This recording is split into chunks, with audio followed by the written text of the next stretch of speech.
Menti par Kiev. Et puis pour la Saint-Valentin, allez-vous offrir un bouquet de pesticides? L'association de consommateurs UFC Que Choisir a mis son nez dans les fleurs de commerce. Résultat, toutes celles testées sont massivement contaminées par des pesticides, certains même interdits en Europe. 8h et bientôt 33 minutes. Patrick Mignola, ministre délégué en charge des relations avec le Parlement, est l'invité de France Info.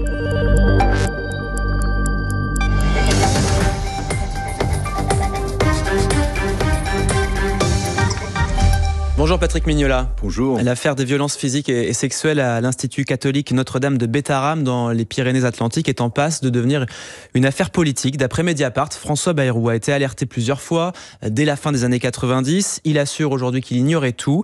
Pourquoi continuer à nier alors que plusieurs témoignages montrent qu'il savait ? Alors d'abord, vous l'avez bien rappelé, c'est une affaire de violence et de violence sexuelle. Donc d'abord, on pense aux victimes. Si on peut passer une minute là-dessus, parce que les victimes, ils ont besoin que la procédure judiciaire qui a commencé en février 2024 aille à son terme, que les coupables et responsables soient identifiés, que les condamnations soient faites et qu'ils puissent se reconstruire. Donc c'est d'abord à eux qu'on pense. Et en effet, vous avez raison, qu'est-ce qu'on veut en faire ? On veut en faire une affaire politique. Moi, j'étais dans l'hémicycle de l'Assemblée quand le député LFI a posé la question, a posé deux fois la même question au Premier ministre.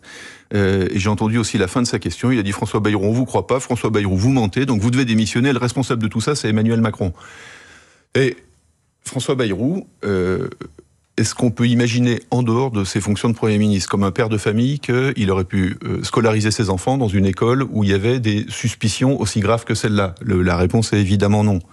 En revanche, c'est la défense de François Bayrou, mais si on regarde de manière extrêmement factuelle, en 1996, François Bayrou est alors ministre de l'Éducation nationale, il aurait été informé, toujours d'après Mediapart, de violences physiques d'un surveillant sur un enfant de la classe d'un de ses fils.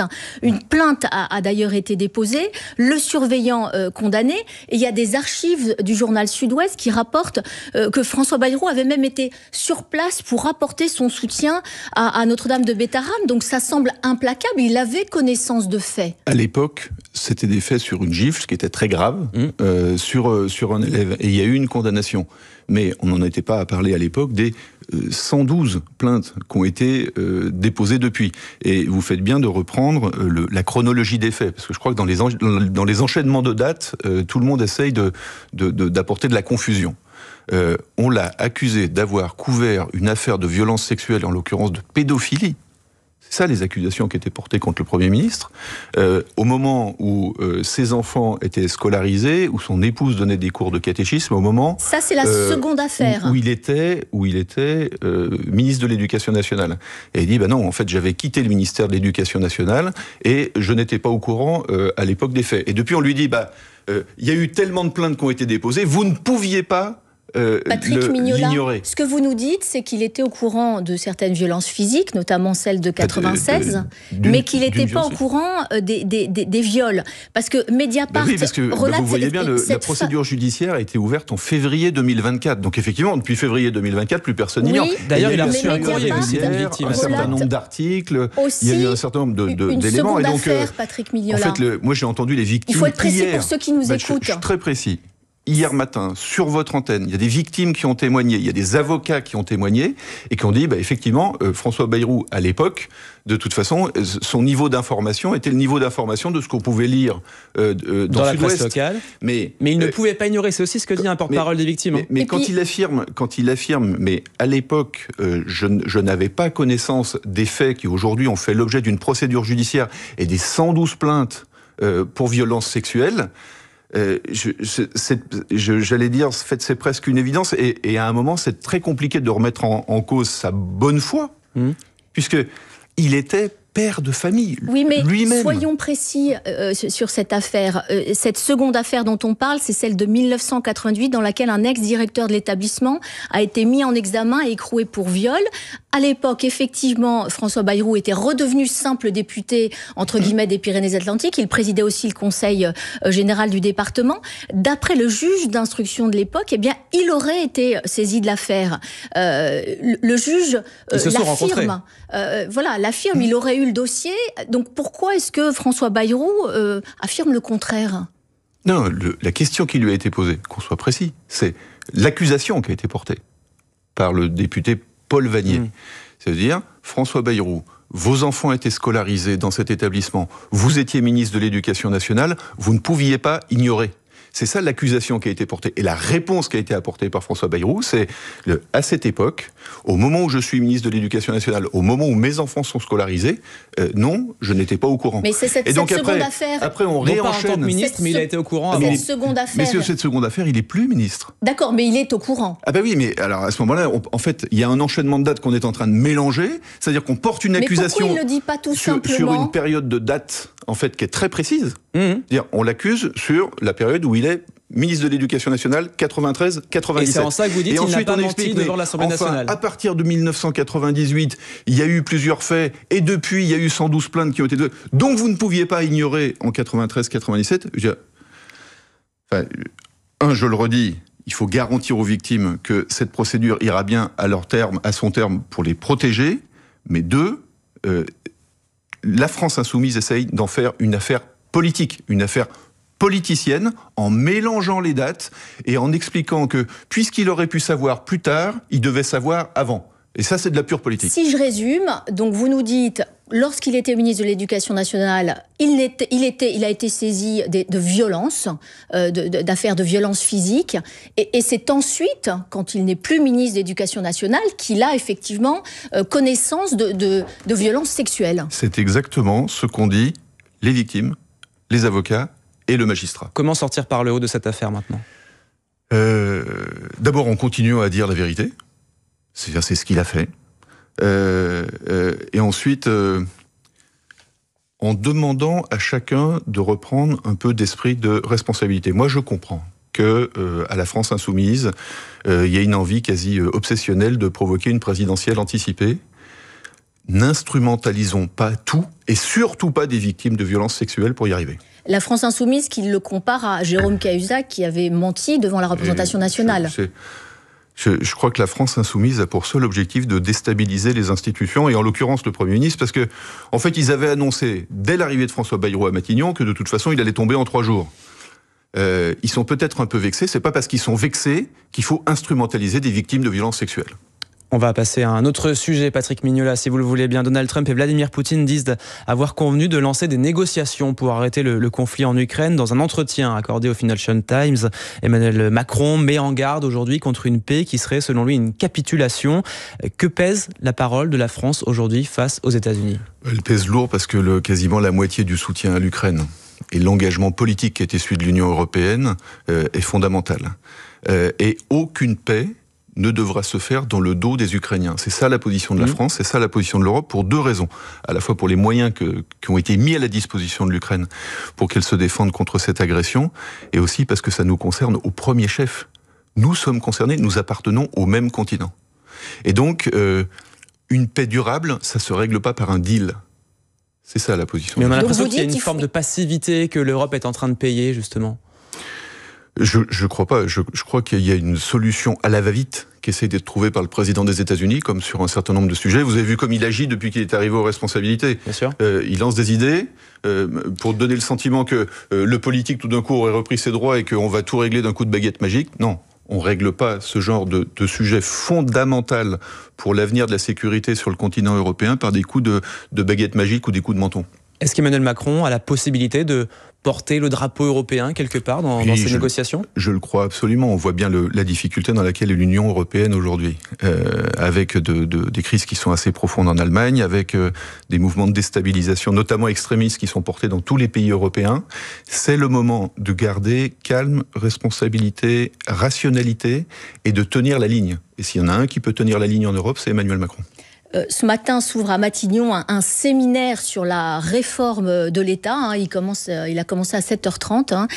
Il s'agit de quoi précisément ? Ça veut dire chaque ministre va devoir dire où il fait des économies et est-ce que ce seront des réformes réellement structurelles ? C'est même obligatoire. Et c'est le grand enjeu parce que la France, depuis quelques mois, était complètement bloqué. Moi, j'ai discuté avec beaucoup de parlementaires, beaucoup de maires, de chefs d'entreprise, d'élus locaux, d'associations, qui nous disent il n'y a plus rien qui marche. En tout cas, on a l'impression que tout a été grippé, comme si l'administration était bloquante, mais tout simplement parce que l'administration a été bloquée. Donc d'abord, dans un premier temps, il faut débloquer, il faut retrouver du mouvement. On a pu retrouver de la stabilité politique, et là, moi, je rends hommage aux parlementaires dans la fonction qui est la mienne. Les parlementaires, pour la première fois, se sont parlé. Ils ont trouvé des compromis entre eux. Ils n'étaient pas d'accord sur tout, mais ils ont fait en sorte que la France dispose d'un budget, retrouve de la stabilité politique. À quoi on doit consacrer la stabilité politique maintenant ? C'est à remettre le pays en mouvement. Et dans la situation budgétaire dans laquelle nous sommes, et dans laquelle d'ailleurs beaucoup de pays d'Europe sont, il faut réinterroger toutes les missions de l'État pour remettre toute notre administration en mouvement. Est-ce que les ministres ont des objectifs chiffrés ? Est-ce que François Bayrou leur dit c'est 1 milliard dans chaque ministère et c'est des réformes structurelles ? Ça, c'est ce qu'on a dit au moment du budget. C'est-à-dire qu'on a demandé à chacun de faire des efforts sur la dépense publique. Mais vous avez deux façons de faire un budget. Vous reprenez, mais il n'y en a pas eu réellement dans le budget 2025, Patrick Mignola, de réformes structurelles, d'économie, du train de vie de l'État, de la réforme de l'État. C'est ce que vous allez faire maintenant pour 2025 ? Il y a eu quasiment 2% d'économie. Moi, je vous rappelle une chose, si on était resté dans la situation d'avant, c'est-à-dire la loi spéciale, tout le monde dit que finalement un budget hors loi spéciale pouvait suffire. On aurait terminé l'année 2025 avec 7% de déficit public. Là, on a fixé un objectif à 5,4. Et on doit rester dans une stratégie, dans une tendance où on devra être à 3% en 2029. Ce sont nos engagements. 5,4, la Cour des comptes n'y croit pas vraiment. Elle dit déjà que c'est mal parti, donc il faut faire beaucoup plus fort, beaucoup plus massif. Alors, ce que vous dites, c'est extrêmement important. En fait, on est arrivé aux responsabilités avec une hypothèse de croissance qui concerne tous les Français à 1,1%. Elle avait été revue à 0,8, 0,9. Et c'est sur la base de ce budget-là qu'on a déjà fait un certain nombre d'efforts, mais d'efforts un peu au rabot. Et on pourrait se retrouver, si on ne remet pas le pays en mouvement très rapidement, peut-être à 0,6 ou à 0,7, et là, effectivement, on n'atteindra pas les objectifs. Donc, qu'est-ce qu'on doit faire ? Deux choses.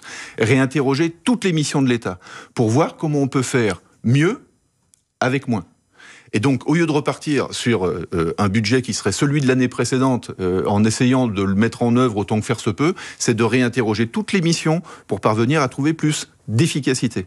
Et puis ensuite, c'est conduire des réformes, toutes celles qui sont conduites actuellement. La retraite n'est pas un sujet neutre, mais le sujet de l'hôpital, le sujet de l'éducation.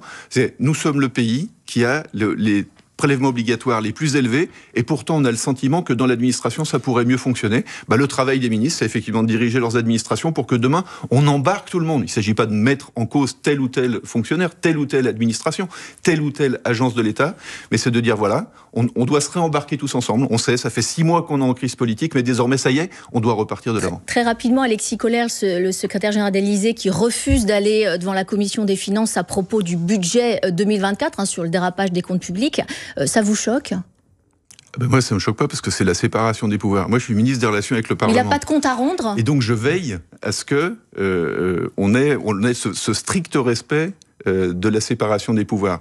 Et en l'occurrence, la commission d'enquête à l'Assemblée a auditionné un certain nombre de ministres pour savoir en fait quelle était l'évaluation budgétaire, notamment des déficits et de la dette. Et je vais vous dire là aussi, convoquer le secrétaire général de l'Élysée, c'est-à-dire convoquer des collaborateurs d'hommes politiques qui ont été régulièrement investis par la démocratie alors qu'eux n'ont pas été élus. Pour il y a quelque chose qui ressemble beaucoup à de la politique. C'est-à-dire que je crois que les députés auraient tellement eu envie de convoquer le président de la République, ce qu'ils n'ont pas le droit de faire. Ils essayent de convoquer son secrétaire général, mais c'est la même réponse que pour le président de la République. L'Assemblée nationale ils ont le droit d'avoir des réponses aussi. Ne peut pas convoquer le président de la République. Heureusement qu'on a des institutions et une constitution. Aussi. Oui, et ils ont les réponses avec les ministres de l'économie successifs qui sont venus. Mais je crois que c'est pas mal d'avoir des règles dans un pays. Le président de la République peut pas faire ce qu'il veut avec le Parlement peut pas faire ce qu'il veut avec le président de la République. Et pas plus avec son secrétaire général. On va parler en tout cas de ce qui attend une nouvelle fois François Bayrou à l'Assemblée la semaine prochaine avec une nouvelle motion de censure avec vous Patrick Mignola. Ce sera juste après le fil info à 8h46 avec Thomas Giraudot. À Perpignan, 4 policiers municipaux sont sortis de garde à vue. Ils sont accusés d'agression sexuelle par un homme au cours d'une opération antidrogue. À 10 jours des législatives, le gouvernement allemand, accusé de laxisme dans sa politique migratoire, cherche à se montrer plus ferme. Ceux qui viennent dans notre pays et commettent des crimes doivent être expulsés, affirme la ministre allemande de l'Intérieur. Un jeune Afghan a foncé hier en voiture sur des manifestants à Munich, bilan une quinzaine de blessés graves. Après l'impôt à la source, la solidarité à la source. Les déclarations de revenus à la CAF seront seront pré-remplis à partir du mois prochain, indique la ministre du Travail Catherine Vautrin chez nos confrères d'Ouest France. L'objectif est notamment de lutter contre le non-recours, ceux qui peuvent toucher le RSA et la prime d'activité et ne les demandent pas. Et puis un peu de l'esprit olympique de retour ce soir à la scène musicale. Sao de Sagazan, Philippe Catherine, Santa nommés aux victoires de la musique. Leur point commun, ils ont tous chanté lors d'une cérémonie des Jeux de Paris. Les deux chefs d'orchestre des spectacles, Thomas Joly et Victor Lemann, sont eux nommés dans la catégorie concert. France Info. Le 8-30 France Info, Alex Boullaguet, Benjamin Fontaine. Nous sommes toujours avec Patrick Mignola, ministre délégué chargé des relations avec le Parlement. Mercredi prochain, les députés vont débattre de la motion de censure spontanée déposée par les socialistes via l'article 49.2. Le texte portera sur la défense des valeurs de la République. Ça fait suite aux propos tenus par François Bayrou sur le sentiment de submersion migratoire. Vous êtes dans quel état d'esprit? Est-ce que vous êtes plutôt confiant ou plutôt inquiet? Je crois que pour le coup, ici, c'est pas une affaire de sentiment. Et que désormais, il faut regarder ce qu'on aura à perdre. Au début du mois de décembre, on n'avait plus de gouvernement et on n'avait pas de budget. Maintenant, on a un budget et un gouvernement. Il ne faudrait pas qu'on se retrouve jeudi prochain, après ce 49-2, et cette nouvelle censure, avec un budget mais pas de gouvernement pour le mettre en œuvre, parce qu'on replongerait dans la crise. Concrètement, ça veut dire quoi pour les Français? Ça veut dire que quand on a une loi d'urgence pour Mayotte à promulguer et à mettre en œuvre, qu'on a le plan Mayotte debout à reprendre, qu'on a la reconstruction de la Nouvelle-Calédonie à faire, quand on a à inscrire énormément de textes pour les collectivités locales, parce qu'on est à 1 an des élections municipales et qu'il faut faciliter la vie des maires et leur donner les règles du jeu dans lesquelles ils travailleront, quand on a à travailler sur l'école et sur l'hôpital, quand on a la loi sur le narcotrafic qui arrive, désormais, il y a un choix de responsabilité qui doit être fait. C'est ce que vous demandez au Rassemblement National ce matin, parce que c'est eux qui vont être les faiseurs de roi. Et on sait qu'ils peuvent voter cette motion, même si le motif n'est pas le leur. Tous co-responsables de l'avenir. Il y a eu 5 motions de censure sur les budgets. Avec le Parti Socialiste qui, dans un esprit de responsabilité, alors qu'il était dans l'opposition, et qu'il le réaffirme d'ailleurs à cette occasion la semaine prochaine, a décidé de faire en sorte qu'il y ait un budget pour les Françaises et pour les Français. Là, on est sur une motion de censure qui dirait, finalement, le pays vient de sortir de l'instabilité. Est-ce qu'on décide d'y replonger ou de ne pas y replonger? Donc ça ne vaut pas le coup de se questionner sur ces valeurs de la République au risque de remettre le pays dans le chaos? Absolument. Moi, si vous me demandez ce que j'en pense, moi je pense que cette 6e motion de censure en 6 semaines, elle aurait pu être évitée. Je ne sais pas si elle est encore évitable. Mais en tout cas, je sais ce que ça pourrait coûter pour les Françaises et les Français. C'est pas de la faute de François Bayrou avec cette phrase qu'il avait sans doute pas prévue, de sentiment de submersion migratoire. Il a parlé de sentiment de submersion lors de la déclaration de politique générale. Il avait dit ce qu'est le raisonnement qui conduit depuis très longtemps. On doit avoir, en matière d'immigration, un langage d'humanité et un langage de vérité. Parce qu'on sait que notre modèle d'intégration, le vrai modèle français d'intégration, il est en panne. Donc il n'a pas fait d'erreur, il assume. C'est ça. Et donc il a assumé ça, il dit, si vous souhaitez qu'on en parle, d'accord, on va en parler. Mais on ne va pas parler avec les mots de la radicalité et des exagérations de la droite ou de la gauche. On va en parler sur la base de qu'est-ce qu'être français. Mais c'est une façon de noyer le poisson. C'est-à-dire, on sait très bien que ce débat, ça va faire pchit. En 2009, avec Éric Besson sous Sarkozy, ça avait fait pchit. Mais vous savez, une note de synthèse que personne n'a lue et ça a enflammé le débat public. Moi, j'ai le sentiment que les droits et les devoirs en France, c'est pas pchit. Donc vous dites, c'est quelque chose d'important. On en tirera quelque chose de ce débat. Donc il faut qu'on en tire quelque chose, mais le vrai choix qu'il y aura à faire, c'est-à-dire il faut qu'on ait ce débat, et on aura ce débat, et s'il faut le poursuivre, on le poursuivra, parce que droit et devoir, c'est quelque chose qui parle très profondément aux Françaises et aux Français. Mais au moment du vote, après ce débat mercredi soir, c'est la prise de responsabilité de chacune et chacun des députés. Est-ce que nous replongerons dans l'instabilité? Est-ce que nous sommes incapables de nous reprojeter dans l'avenir? Et est-ce qu'en effet, on aura de nouveau des problèmes de croissance, on aura de nouveau des problèmes économiques, on aura de nouveau des difficultés pour inscrire un calendrier budgétaire dans la durée? Patrick Mignola. Il y avait eu 5 censures sur le budget, il y en a une sur la responsabilité individuelle et collective. Patrick Mignola, vous êtes un très proche de François Bayrou depuis de longues années. Qu'est-ce que vous pensez quand vous entendez que cette méthode est un peu floue, la méthode de François Bayrou est un peu floue, qu'avec les ministres, c'est la cacophonie, on a parfois du mal à comprendre qui pense quoi? C'est ça la méthode Bayrou? Je crois pas. Moi, je crois que François Bayrou, c'est un homme de conciliation et de réconciliation. Et c'est ça dont on a besoin aujourd'hui. Un chef de gouvernement, c'est pas quelqu'un qui empêche les ministres de penser ou qui veut relire toutes leurs interviews. Alors quand on a des ministres qui veulent évoquer la question du droit du sol, effectivement, le rôle du chef de gouvernement, c'est de remettre ça dans un cadre plus global où on va parler du modèle d'intégration et du modèle social français.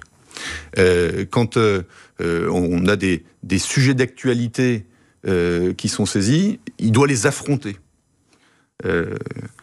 Et je crois qu'il faut qu'on perde l'habitude d'être dans une logique politique où forcément le chef du gouvernement, il doit avoir réponse à tout. Le chef du gouvernement, c'est pas un chien savant.